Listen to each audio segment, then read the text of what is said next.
Hope everyone is doing well. We have a couple announcements and some raffles after this presentation, but without further ado, I'm very excited to welcome three wonderful teachers from Duxbury Public Schools, Diane Mahegan, Michael Lesniak, and Nathan Palmer, to share the journey towards proficiency in their district. So thank you for being here. Thank you. Thank you all. It's such an honor to be here and to talk about our path to proficiency. I'm here with Nathan, who teaches our middle school French, and Mike, who teaches at our high school Spanish. And we're going to talk about our path to proficiency over the past 3 years, and you can share our journey with us. So 4 years ago, the World Language Department in Duxbury went through a very rigorous external review of their curriculum. And can everyone hear me? Okay. So in this curriculum review, we had quite a number of recommendations for us. The major recommendations were that we increase our use of target language in the classroom, that we take a look at the actual standards and begin to implement them, and that we transition to a proficiency curriculum and a much more student-centered classroom. So the first year after the review, which coincided with my first year as subject supervisor, I had my list of things that I was charged to do. We set a goal for our teachers to begin to increase the target language. So if you think back 3 years ago, we were all thinking about 90% target language in the classroom, and there was a real push for that. So the teachers went out and got some training with some workshops. We brought strategies back to the classroom, and our PD was centered on that, as well as taking a look at the actual standards, because this department hadn't done that yet. And so we did a lot of background building with regard to the standards, the proficiency levels, the can-do descriptors. What does that mean for us? How can we start to implement those? It was really a discovery year for the department. That summer, 2 teachers, actually Mike and Nathan and myself, came to the academy and worked with Greg. We had an unbelievable experience, as many of you are having right now. And we went back to the district charged, really recharged with lots of practical ways that we could move forward. In year 2, the goal, we continuing, looking at what our recommendations were, our goal for this year was to increase student engagement. Thinking now we've got our target language use being used in the classroom. The teachers had done a really great job working on that. But now we needed to start moving towards more a student-centered classroom, and the engagement strategies would help us with that. We also noticed that even though teachers were using the target language, there wasn't much use by the students. So the other goal we had was to really focus on student use of target language. And so at the same time, we still continued to build our background, our deeper background of the actual standards. Our PD centered around, well, we all went to the actual conference 2 years ago, which was amazing because the whole department went together, and I think for the first time they realized that this was not their new supervisor's little fad, but was a national push to move in the direction we're in, because when you have, of course, veteran teachers, experienced, good teachers who are talented in what they do, and you ask them to now change what they're doing, it's challenging, it's difficult. Why change? So they were able to see that this was something that not just Duxbury was doing, but that everyone else was. In terms of the increasing the target language use, I had some teachers who wanted to measure that. How can we measure that? So we used the Apple assessment, and they gave just the speaking and listening. They gave a pre-test in September or October, and then a post-test in May, and they were able to actually measure the target language growth of their students with outside data. So it was the first time the department ever used outside data to inform their instruction, and that was a real eye-opener for the teachers. And they were happy to see that the students grew quite a bit because they had put so much focus on it. We brought in Joshua Cabral, who is a presenter. Maybe some of you are familiar with him. He's quite good at bringing engagement strategy, teaching teachers how to make their classrooms more engaging and student-centered. So he spent a day with us in January, which was, again, a very powerful PD, because teachers were able to see what they could do to change their practice. And they had a lot of takeaways that they implemented right away. So the result of all this work was kind of this trickle-down effect of, oh, more teachers are now interested in learning more. They realize this isn't going away. This isn't just a fad. If it's not going away, we better get on board. And so that summer, we brought 6 teachers, and we won one of those prizes. We brought 6 teachers to the academy and trained 6 teachers and myself. And we were in, the teachers were in Greg's and also Thomas's presentations. In the department during this year, I want to mention one other thing. So Nathan and Mike came back with all these great ideas from their workshop, and they wanted to implement them right away. So they started creating units and teaching in a proficiency model.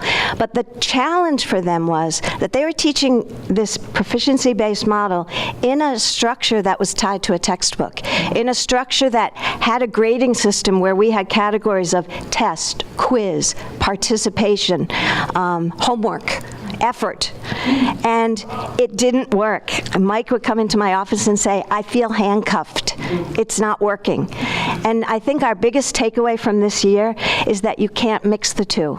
It was just uncomfortable for everyone. It was uncomfortable for them. It was uncomfortable for the teachers who we were asking them to do engagement strategies, but they didn't really know how to grade those, and they didn't. So it was kind of a very uncomfortable year, but also a very productive year, because as I said, we had more interest. We created, as a department, we created rubrics. We created a feedback form that our students could use and encourage them to give us feedback. So it was a productive year, but square peg in a round hole. It was a little uncomfortable. Year 3, this past year, I think was our most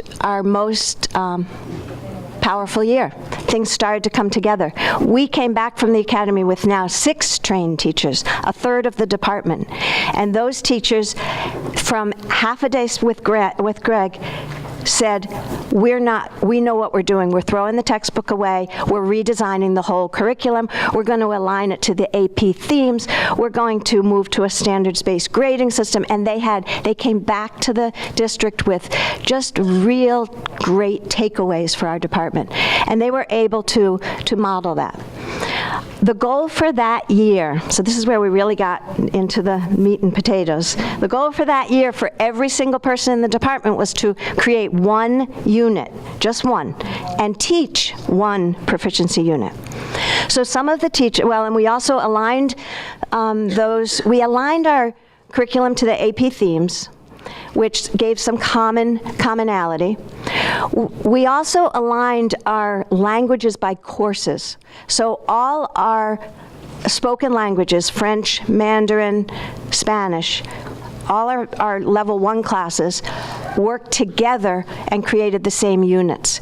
This was so powerful because we have a lot of singleton classes, as I'm sure many of you do. So it gave an opportunity for people to collaborate. And when you're creating these units and working from scratch, collaboration is the only way to go, because you just can't come up with all those ideas yourself. So now we create a unit, and we use that unit in all the languages. We share all we share the same assessment. We share the same can-do descriptors.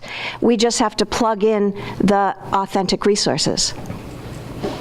That last year too, we actually piloted a standards-based grading system.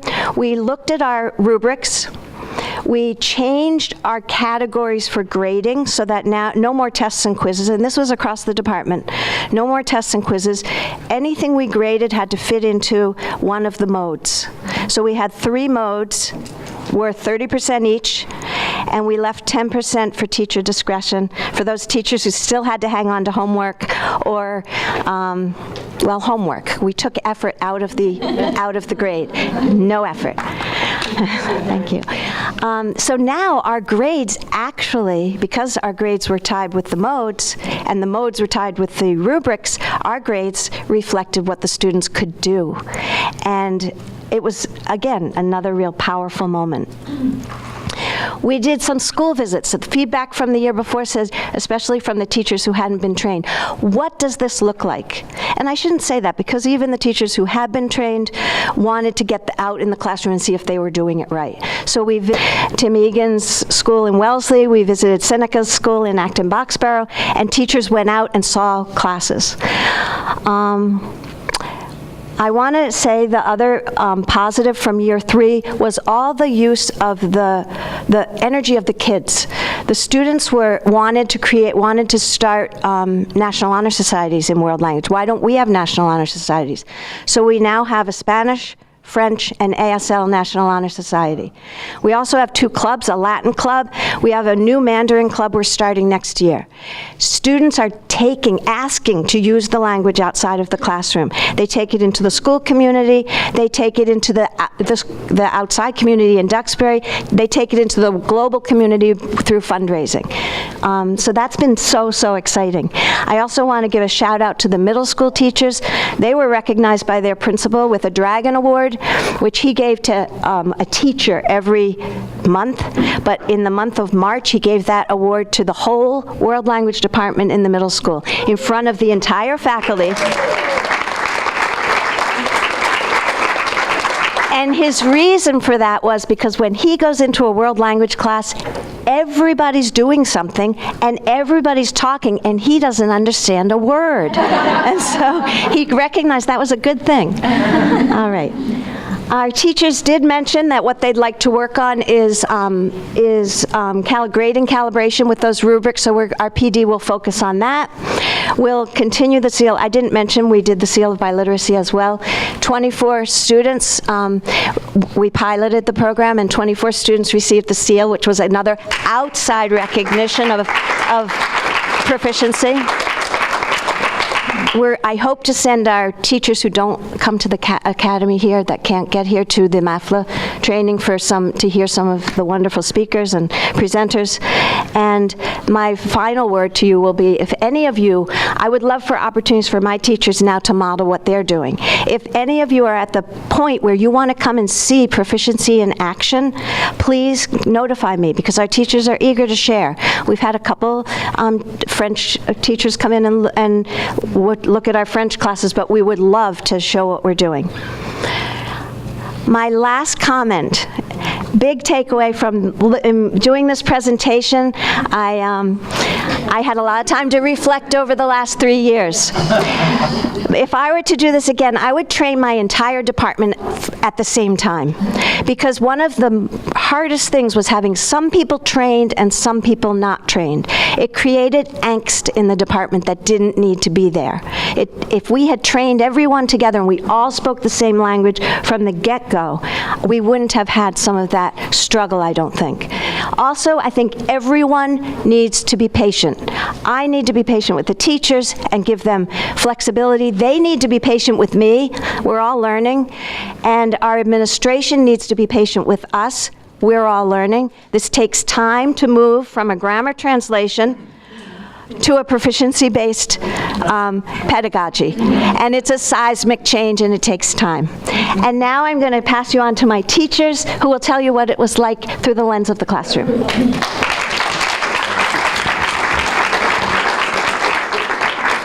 Hello, my name is Mike Lesniak. I'm a Spanish teacher at Duxbury High School. In the classroom, like Diane was saying, one of our biggest pushes was to promote target language usage. And for us, we had the supports of the word walls, the essential expressions. One of the things that we came up with this year were books for students to stretch their sentences. And what we did is we took a lot of signal words and organized them by function, what they were looking to do, whether they were looking to persuade and debate or compare and contrast, and gave them those books that when they were writing, their sentences went from short, choppy, little things to being able to express themselves. We got a lot of great feedback, and these are from my freshmen. They absolutely loved them. The more they wrote with them, the more they started to incorporate them into their speech, and it just brought the class up a level in a very, very easy way. Those are going to be available in the resources in this presentation.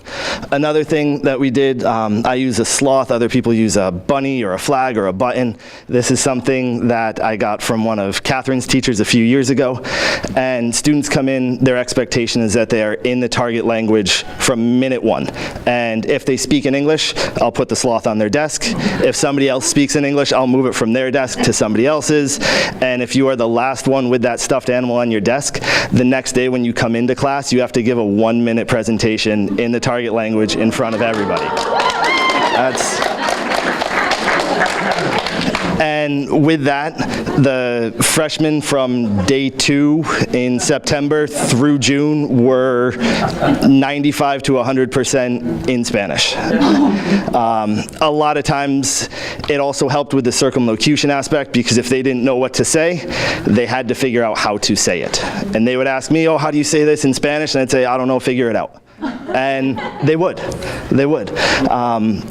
The big thing, they were all communicative tasks. They were all centered on authentic resources. Nathan loves to say that just because mouths are moving doesn't mean communication is happening. And so it's really trying to engage the students as best as you can. We had conversation stations, turn-in talks. We had debates over which generation was the best to live in, and I had freshmen doing that, and it was absolutely amazing. The big thing is just to establish those routines, keep it consistent, and you'll see the results. So here's Nathan.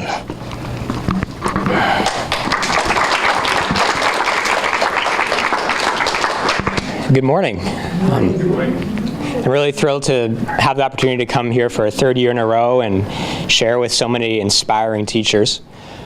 I wanted to talk a little bit about our independent reading libraries in the middle school. We really wanted to increase the amount of comprehensible input that our students receive. We read a little bit of Stephen Krashen and others, and we also wanted to improve our interpretive reading results.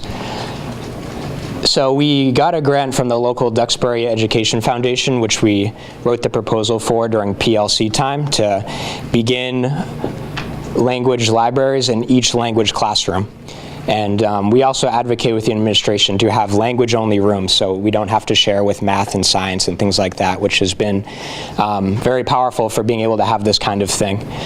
So students will come in, not every class, but many classes, and just read whatever they want to read. And we found that to be very motivating for them. Here you see the books are coded by difficulty, so helps kids kind of make their decisions. They also keep a log where they just write what they've been reading, maybe some keywords, maybe some main ideas, but it's not an assessment, it's not high stakes, it's just to get them more input. And we've been seeing great results from this. The students have given us a lot of good feedback. They've told us they really enjoy this, they really look forward to it.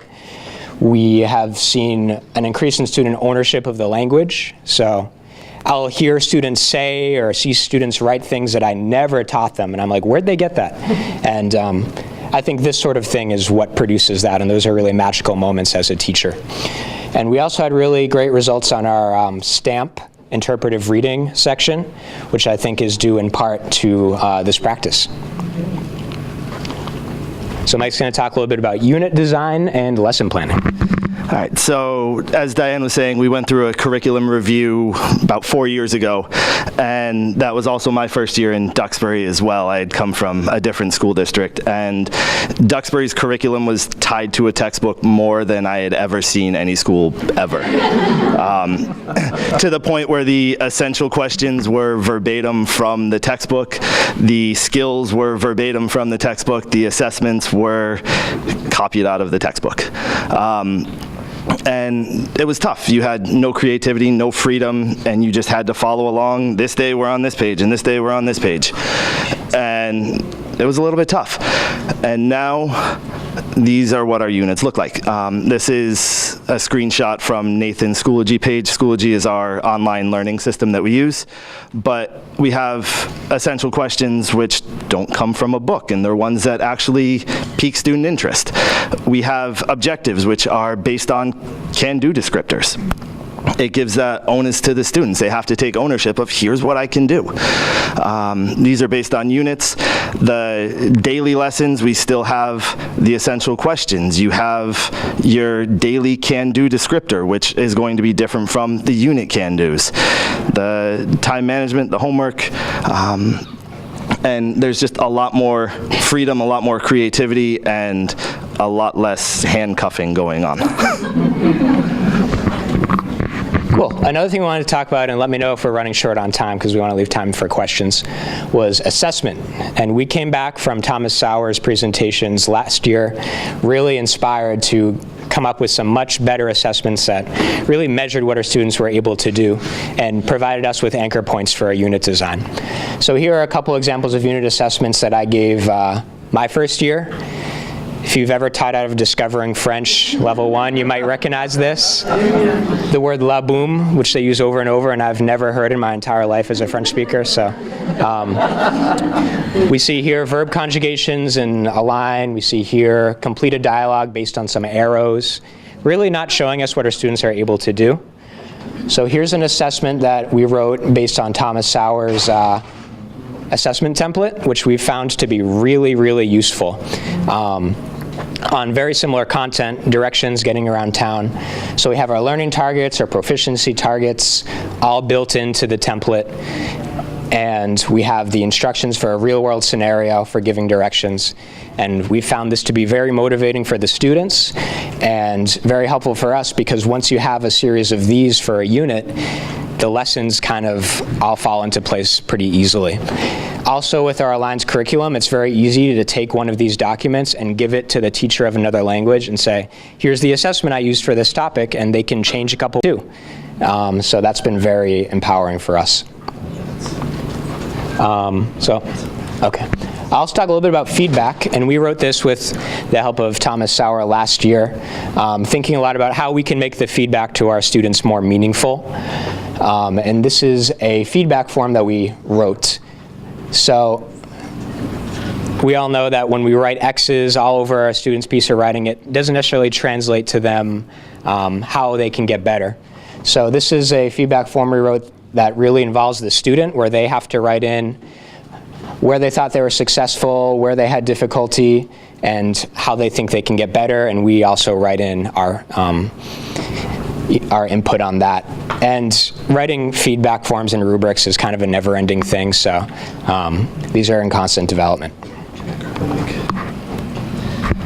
All right, and we are running out of time. We want to make sure we have time for questions. We have course feedback for French and Spanish up here.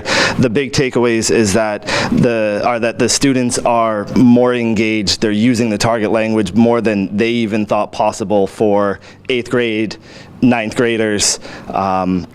They're able to express their opinions without sacrificing just because they're in a different language, or they're able to actually understand people when they're out and about in town and they hear people speaking in Spanish, and they say, wow, I can actually understand a lot of it, and that was really cool. So the reaction from the students was phenomenal. Catherine is going to put this up on the website. I believe we have our resources. We have a sample unit, those sentence stretchers that I was talking about, the feedback form, the unit design templates, they're all up there. We have our contact information and questions.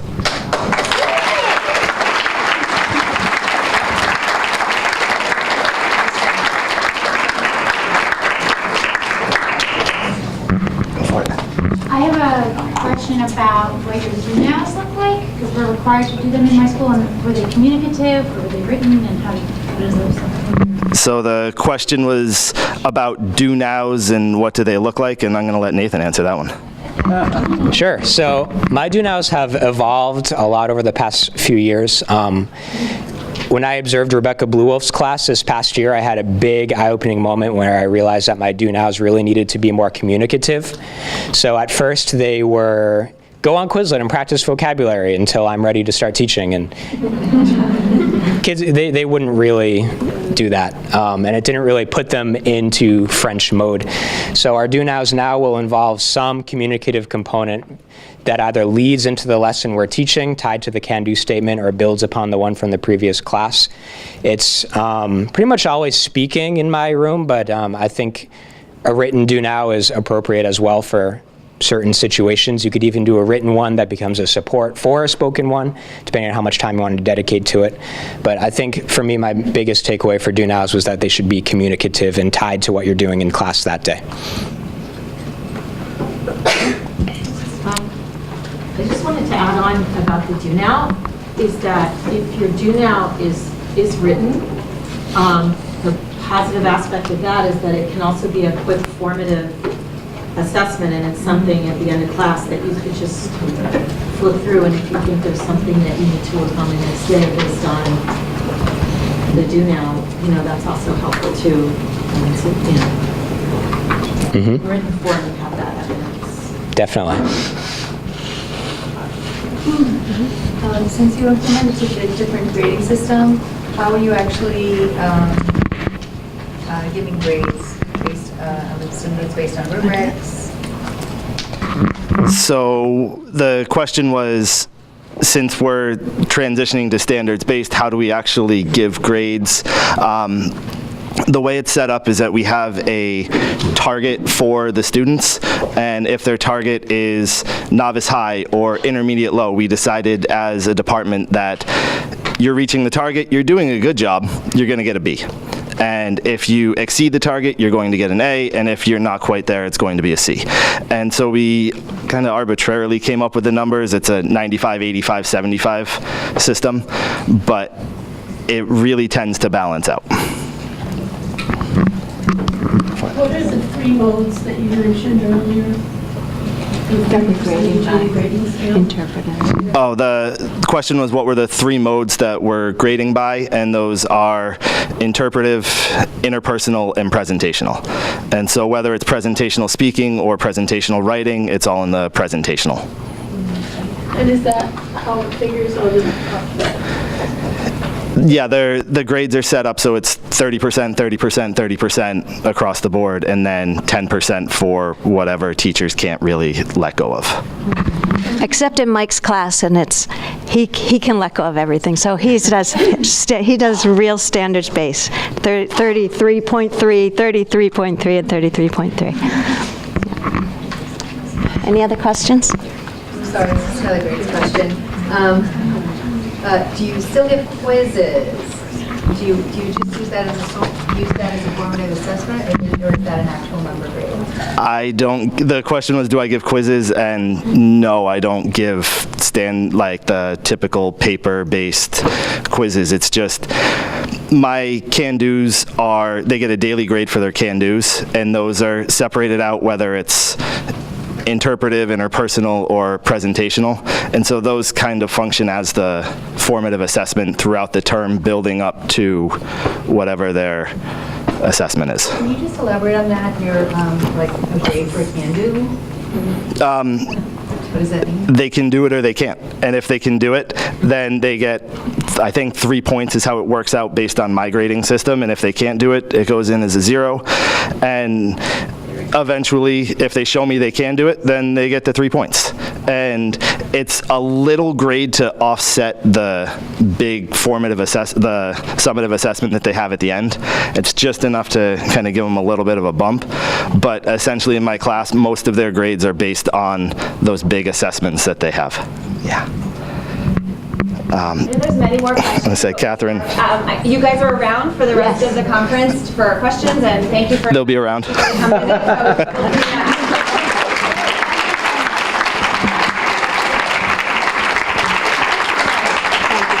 Thank you.